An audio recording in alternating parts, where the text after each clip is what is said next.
From West Texas shale to drilling rigs far offshore. Offshore rules. We need a hand on a handrail, okay? From Angola to Australia. That right there is the jetties. You're looking at the inside of an LNG tank. Our thirst for energy has pushed Chevron to almost every corner of the globe. We go where the opportunities are best. Two hands, good job, Eric. The giant company is active in 180 countries. It is the largest resource project in Australia, pumping almost 2.6 million barrels every day. These are challenging times for big oil. Nobody in the oil business loves $60 crude. Fracking has upended the global market. Renewables like solar and wind power are getting cheaper. And no one knows when or even if crude prices will rebound. At the end of the day, this is a commodity business. Yet Chevron is doubling down on fossil fuels, investing tens of billions on a bet the world will guzzle oil and gas for decades to come. We take you inside Chevron in this Bloomberg special report.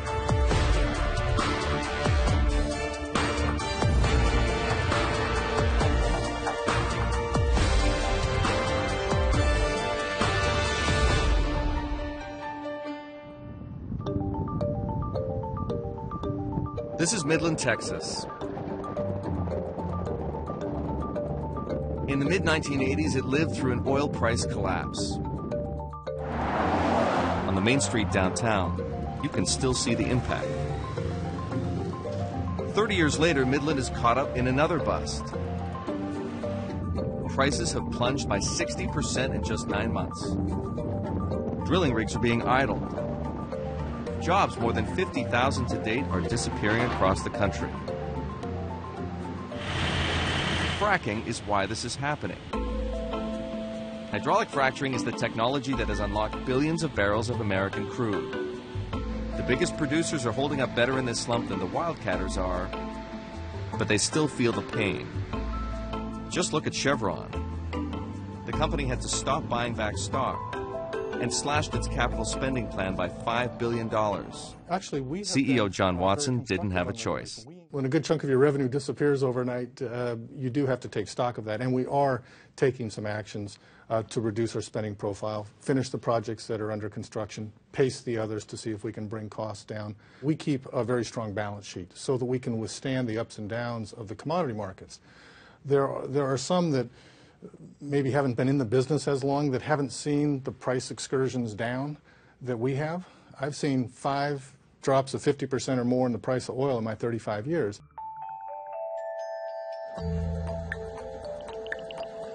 It's impossible for oil companies today to thrive in $60 oil.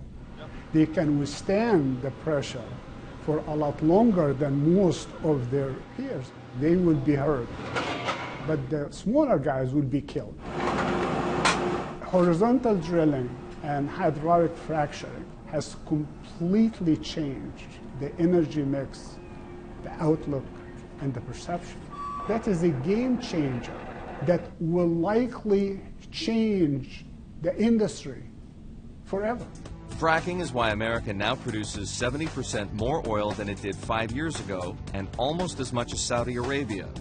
It's why OPEC can't control prices anymore. It's why the U.S. may at some point lift a 40-year-old ban on crude exports. Here's how fracking works. A well is drilled into sedimentary rock, typically shale. Water, chemicals, and sand are injected at high pressure, fracturing the rock and freeing trapped oil and natural gas. The government estimates that the U.S. has 48 to 58 billion barrels of recoverable shale oil. That's enough to produce at current rates for at least 14 years, and those estimates are probably conservative. America has a lot of shale formations. The Bakken in North Dakota, the Marcellus in Pennsylvania and New York, the Woodford in Oklahoma, and in Texas, the Barnett, the Eagle Ford, and the Permian Basin. Chevron's history in this basin goes back to the early 1920s, almost at the start of the basin. We are fortunate that we have been here for a long time and have been here consistently. This basin has seen a lot of ups and downs in terms of production. It had been on a gradual and kind of slow decline, and then a number in the industry recognized that unconventional development that had started in the Barnett outside of Fort Worth and Dallas could maybe be applied here, and it turned out that that was exactly right. And We are in a renaissance in the Permian Basin today. No oil company has more land in the Permian Basin than Chevron. Yet Chevron missed the first wave of fracking success. The independent producers were faster and more aggressive. The shale revolution came on so fast. Let's be clear, so far the majors have not played well. But I think we have to think about how the large integrated oil companies work in the time horizon in which they think, vis-a-vis or compared to smaller independent companies, and it comes down to long-term versus short-term. The major integrated oil companies are superb at managing for the long term. They think about things in 25 to 50-year time segments. Now Chevron is finally catching up. It's building a new headquarters in Midland after outgrowing the one that's been there for decades. And it's developing almost 2 million acres in the area. The shales in the Permian Basin are prolific, but they're complex. They're stacked, what we call stacked pays, and we've wanted to understand those pays, if you will, and then produce them as efficiently as we can. We've learned a lot, both from the wells that we've drilled on our acreage, but also the wells that some of our competitors have drilled. Because we've been here so long, we're not in a drill or drop sort of situation. We don't have a clock that's ticking on our activity. We have the ability to be very disciplined in our approach. Why is discipline more important than maximum production? Discipline's important because at the end of the day, this is a commodity business. And in order to create high earnings, to have a high margin, you have to be disciplined in where you place wells, the cost of execution associated with doing that, and what you ultimately recover out of the wells. What this basin offers is relatively short cycle time investments. So the wells that we drill here are drilled in a matter of days. They're put on production in a matter of weeks. And so the cycle time associated with that is a little different than our major capital project. But fracking has its own set of challenges. Onshore shale has an enormously rapid decline rate, upwards of 50% in the first year. And when you have to keep increasing your drilling to maintain a production rate with a decline rate at that level, you're going to drill and drill and drill and never keep up. Unlike the gushers of years past, shale wells run dry quickly. That's why no major oil company can depend on fracking alone. They need bigger, more reliable deposits like the ones in the Gulf of Mexico. In December 2014, just as oil prices were plunging, Chevron began pumping oil at Jack St. Malo, a $7.5 billion project a few miles offshore. At the same time, The other thing out here, offshore rules. We need a hand on a handrail, okay? the company was putting the finishing touches on Bigfoot at a shipyard in Corpus Christi. Bigfoot is a $5.1 billion major capital project. This is the biggest thing I've been on. I don't know of anything that's probably got more engineering in it, more technical, from our hull design to the power generation that we have out here. Bigfoot is 450 feet tall, kind of like a floating skyscraper. In March, it was towed into position 225 miles south of New Orleans. This is the drilling rig, I take it. You're right, this is our drilling rig. It has a 2 million pound hook load capacity. Then something went wrong. Chevron planned to anchor Bigfoot with 16 yellow cable-like tendons. In late May, 6 of them lost buoyancy. Then another 3 sank. All 9 are sitting a mile down on the ocean floor. If you're into the long-term deep water offshore, let's say, that's a different business. It's a much higher technical set of requirements, much higher risk, and you'd better operate to manage to the risks that you face in the deep water offshore, or you end up with a BP Macondo disaster. Now, Chevron is towing Bigfoot back to shallow water. The company can't say when the platform will start pumping oil or reach capacity of 75,000 barrels a day, only that it won't meet a startup target of December 2015. Next, what John D. Rockefeller did for Chevron, and why it's so different from the other oil giants. We're underweighted, for example, in Russia and the Middle East relative to some of our competitors. Inside Chevron returns.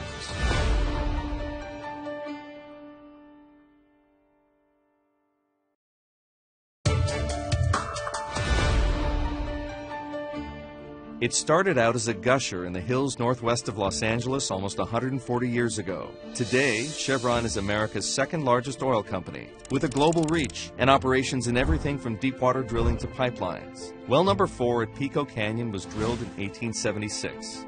3 years later, it was acquired by Pacific Coast Oil.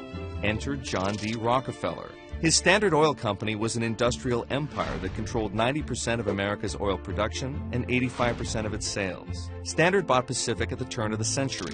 In 1901, the Richmond refinery on San Francisco Bay was completed. Now the West Coast had its own supply of gasoline, lubricants, and petroleum products. In 1907, Standard Oil opened its first drive-in gas station in Seattle, but the U.S. government judged Standard Oil too powerful and accused it of running an illegal monopoly. A Supreme Court ruling in 1911 broke the company into 34 parts. 1. Standard Oil of California, or SoCal, borrowed the 3 V-shaped stripes from a sergeant's uniform and turned them into a brand, Chevron. In the 1930s, SoCal discovered oil in Bahrain and Saudi Arabia and formed a marketing joint venture with Texaco. They called it Caltex. This was the pre-OPEC era, when 7 private oil companies, the Seven Sisters, controlled most of the world's crude reserves and production. In 1984, with the industry's big players starting to consolidate, SoCal bought Gulf Oil in what was then the largest takeover ever. The new company took its name from the old SoCal brand, Chevron. Before long, mega mergers were the norm. BP snapped up Amoco and Arco. Exxon acquired Mobil. Chevron purchased Texaco in 2001 and Unocal in 2005. Now it's one of the world's most profitable companies, with earnings of almost $20 billion a year and a market cap of $200 billion. There's a lot Chevron shares with the other major producers beyond big profits and a Standard Oil ancestry. It's frequently the target of protests over climate change, environmental damage, and human rights violations in developing countries. Chevron! Chevron! There's even an International Anti-Chevron Day.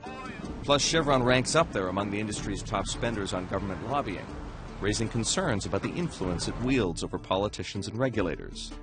What divides Chevron from the rest of the pack is strategy. They did a lot better than their peers because they made a bet on oil, not natural gas. Exxon and Royal Dutch, for example, made a huge bet on natural gas, which unfortunately for them has not really lived up to expectation.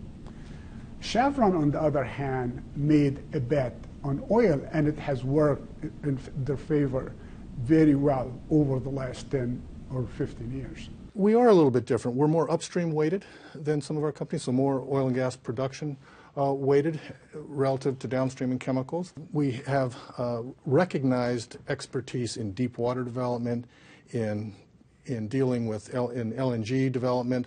There are certain portfolio characteristics and technologies that we've pursued that make us, I think, very unique. Chevron produces about 2.6 million barrels a day of oil and natural gas, most of it in 11 countries on 5 continents. Over the past decade, crude and other liquids have consistently made up about 2/3 of that total, while accounting for less and less at Shell and ExxonMobil. The geography is a little bit different than some of our competitors, both in the downstream and in where we've chosen to invest. We're underweighted, for example, in Russia and the Middle East relative to some of our competitors. So there are some differences of strategy and direction. We've had to make some choices based on the investment returns that we see. For example, we've chosen up to now not to be a part of southern Iraq, even though we had done a lot of work to try to be prepared to participate, but we didn't see the economic returns. We haven't seen economic returns in Russia just yet, but I don't necessarily regret those decisions. John Watson joined Chevron 35 years ago, right out of business school. He started as a financial analyst and rose to become CFO and Executive Vice President of Strategy before being named Chairman and CEO in 2010. He is very quick study. He is very intense. He is not an engineer by training, which is different because everybody who runs Exxon must be an engineer. So, but having said that, he made good decisions, served him well, served his shareholders well. Sometimes it's luck, sometimes it's brains, but at the end of the day, it's the results that count. Next, Chevron makes its biggest bet ever In Australia. That's very big. And overspends by the billions. They got clever. Plus, why there's a future for big oil. They're going to need energy. Inside Chevron returns. This is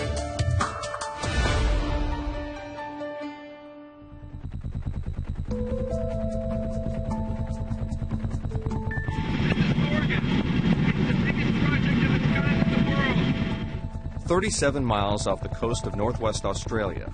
Here, on a remote island with no full-time residents, Chevron is building a $54 billion liquefied natural gas plant. That right there is the jetty. The liquefied natural gas comes out of the storage tanks. And these tankers. Everything about Gorgon is on a scale that defies description.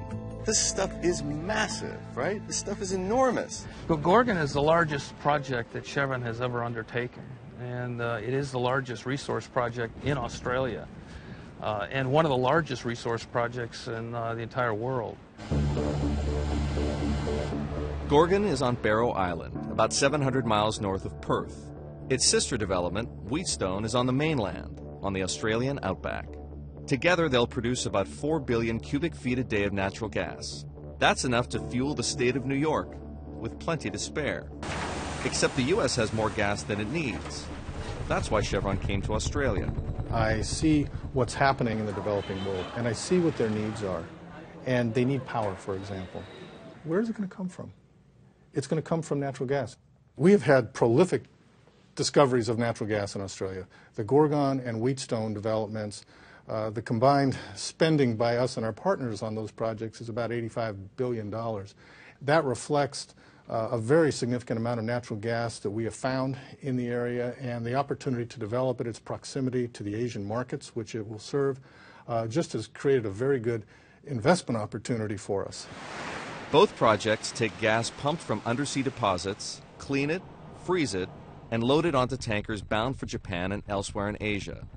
Wheatstone is about 2/3 the size of Gorgon, even if it doesn't feel any smaller. Where are we and where are we going? Well, we're at the Ashburton North site. This is the second of 2 LNG tanks we're building. We're going to go up to the top so you can get an overview, not just of the tanks, but of the entire operation we've got going on here. So this is one of the 2 LNG tanks that make up the site. This is where the cooled down LNG will be stored before it's moved to the loading jetty out there. What are we looking at here? You're looking at the inside of an LNG tank. This tank is 92 meters in diameter, 47 meters tall. And once you're producing, this is going to be full of liquefied natural gas. We'll fill it up every couple days. We'll produce enough LNG to fill this tank. That's big. That's very big. Wheatstone is set to start production in 2016. So far, it's on target. Gorgon, which was greenlighted at $37 billion, is wildly over budget and a year behind schedule. It was one of the worst in the industry. It's going to be probably, if the Harvard Business School want to put, a project or a case study of what not to do, that would be Gorgon. Chevron is the operator, has 50% interest, and they just bid something that they couldn't chew. It was just too big. And whether they wanted to admit that it's too big for us, maybe we should ask companies that have better experience, more experience, and they have been through this before. Unfortunately, they didn't ask for help, they didn't get help, and they got clobbered. Well, the Gorgon project, the whole industry has been stressed over the last few years. The cost of goods and services has more than doubled. And we saw the Australian dollar grow rapidly, and certainly the cost of labor were higher than we expected. We also had more cyclones that went through. So yes, costs went up. But we think the Gorgon project will be a very nice contributor to us for a long time to come. Remember, when we took final investment decision on Gorgon, it was way back in 2009. It's taken about 5 years to move it forward. Oil prices were in the 60s at that time. And so the price environment's gone up and down. We think Gorgon will be a good contributor over many years. Part of the challenge at Gorgon is location. Barrow Island isn't just a remote patch of dirt in the cyclone alley off Australia's west coast. It's a high-priority nature reserve, and a sanctuary for some of the country's most endangered species, like the flatback turtle and the golden bandicoot. How does one of the dirtiest industries on the planet operate in one of its most sensitive ecosystems? We have got a world-class quarantine management system. But you know what makes it work, though, is the people. I mean, we've got a culture that they defend Barrow Island and will not let any kind of non-indigenous species on Barrow Island, whether it's floral or fauna. We made these commitments to our key stakeholders that this was our license to operate, if you will, on Barrow Island. Every person who lands on Barrow Island is inspected for potential contaminants. Right here? Yeah. 5.9 for the baggage weight. Big. All good? Yeah, it's all good, yeah. Super. Thanks. Every piece of equipment is sprayed and shrink wrapped to avoid contact with insects or bacteria. They're the right protocols, but Chevron has a lot to prove. Everyone remembers the BP disaster in the Gulf and the Exxon Valdez. Plus, Chevron is still fighting lawsuits over decades-old oil spills in the Amazon. The public has high expectations when it comes to our industry around environmental objectives, and so I think there has been a concern for many years about our industry and the impact that it has on the environment. Chevron's bet on Australia faces an even bigger test, the LNG market. Watson is staking his legacy on liquefied natural gas. Gorgon and Wheatstone are years ahead of the other LNG megaprojects, some of which may never be developed. The question is, how large really will the LNG market be? And that's a question that nobody has the answer to yet. I think we'll see a glut, we'll see the price drop precipitously, and I think a lot of projects will get canceled. You know, the market for LNG looks big now, but if everybody gets into it, you know, it'll be you know, a famine rather than a feast. And I think there will just be too much, and the price will drop so that a lot of people lose a lot of money. The Gorgon and Wheatstone projects are 30 or 40 years. And so they're not premised on what prices are going to be today. They're premised on a long-term view. And we're comfortable that that price-cost equation will come into good balance. Here's why John Watson feels so confident about the future. It'll be decades before wind and solar power are cheap enough and plentiful enough to rewrite the rules of a global economy built on fossil fuels. Oil and gas are here to stay. One thing is for sure, we are energy intensive today, both in transportation and in power generation. We will be energy intensive tomorrow in transportation and in power generation. That's not going to change. It's hard to convey the scope and scale of the energy system that's been built over the last 150 years. And it's not that renewables don't have a place. It's not that it's one or the other. And I think what's been gradually realized is that just as our energy system is very diverse, so will be the players that are in the business. And there's a role for major oil companies, there's a role for independents, there's a role for national oil companies. Over the next 20 years, we see a 40% increase in energy consumption. And that's largely tied to economic growth, urbanization, and really prosperity for people that previously didn't participate in the economy. If you look at what's happening around the world, we're seeing unprecedented breadth of economic growth.